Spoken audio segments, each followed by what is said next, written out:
হাতে গোনা আর কয়েকটা দিন বাকি সরস্বতী পুজোর আগে মণ্ডপে ভয়াবহ অগ্নিকাণ্ডের ঘটনা ঘটে গেল এলাকা জুড়ে। আর এই ঘটনাকে কেন্দ্র করে এলাকায় ছড়িয়েছে আতঙ্ক। ঘটনা পূর্ব বর্ধমানে কালনা বারুইপাড়ার। কারোর অজানা কিছু নেই যে কালনায় সরস্বতী পুজো কিভাবে হয়। কালনা সরস্বতী পুজোর জন্য বিখ্যাত।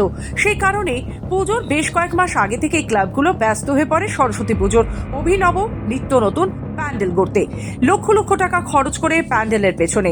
সেই মতোই কালনা বারুইপাড়ার নটরাজ ক্লাব সরস্বতী পুজো উপলক্ষে 8 লক্ষ টাকার বাজেট নিয়ে নেমে পড়েছিল প্যান্ডেল শুরুর কাজে। দুর্ভাগ্যবশত ভোরের দিকে সকলে যখন ঘুমে মগ্ন, আনুমানিক ভোর 4টে নাগাদ এলাকাবাসীরা দেখতে পান প্যান্ডেলে আগুন জ্বলছে দাও দাও করে। খবর দেওয়া হয় সঙ্গে সঙ্গে দমকল বাহিনীকে। দমকল বাহিনীর 2টি ইঞ্জিন এসে আগুন নিয়ন্ত্রণে আনে। তবে কিভাবে লাগলো আগুন এখনো পর্যন্ত তা জানা যায়নি। আগুন ধরার ঘটনায় ক্লাবের সদস্যদের মন ভারাক্রান্ত। হাতে গোনা আর মাত্র কটা দিনই বাকি, তার মধ্যে এই অগ্নিকাণ্ডের ঘটনায় স্বাভাবিকভাবেই চিন্তার ছাপ সবার কপালে। কিভাবে এই ক্ষয়ক্ষতি পূরণ হবে সেটা এখন ক্লাব কর্মকর্তাদের মাথায় ঘুরপাক খাচ্ছে।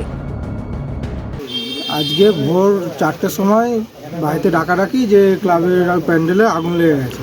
তো রাস্তা দিয়ে কিছু লোক যাচ্ছিল, তারা খবর দেয় যে আগুন লেগে গেছে। তখন সব পাড়ার লোক দৌড়ে আসে, দিয়ে ফায়ার ব্রিগেডকে খবর দেওয়া হয়। ফায়ার ব্রিগেড এসে সম্পূর্ণ কাজটি পুরো সম্পূর্ণ করে তারপরে ওরা চলে যায়। সন্দেহ তো কাউকে করার মতো কিছু ব্যাপার নেই, কারণ কাউদের সঙ্গে আমার কোনো ট্রাসেল নেই, আমাদের কোনো কাজ। তো ন্যাচারালি এখানে কাউকে সন্দেহ করবো এমন কোনো ব্যাপার নেই।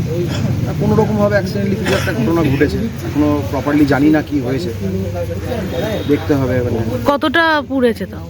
গাছটা যেটা মানে থিমের মূল আকর্ষণ ছিল, সে গাছটা মোটামুটি পুরোটাই নষ্ট হয়ে গেছে। পূর্ব বর্ধমান থেকে সুমন বিশ্বাসের রিপোর্ট, খবর বাংলা।